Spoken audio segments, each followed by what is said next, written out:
দেখেন ভাই, একজন প্রবাসী বাবা ৩ বছর পর বাড়ি গেছে। তার ছেলে ছিল স্কুলে। স্কুল থেকে আসার পরে তার বাবার সাথে প্রথম দেখাতে কীরকম রিয়াকশনটা! মাশাআল্লাহ।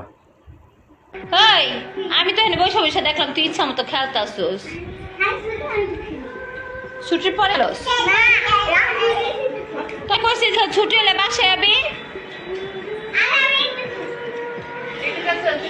এই তো দেখলাম আমি তো কেমন খেলছস।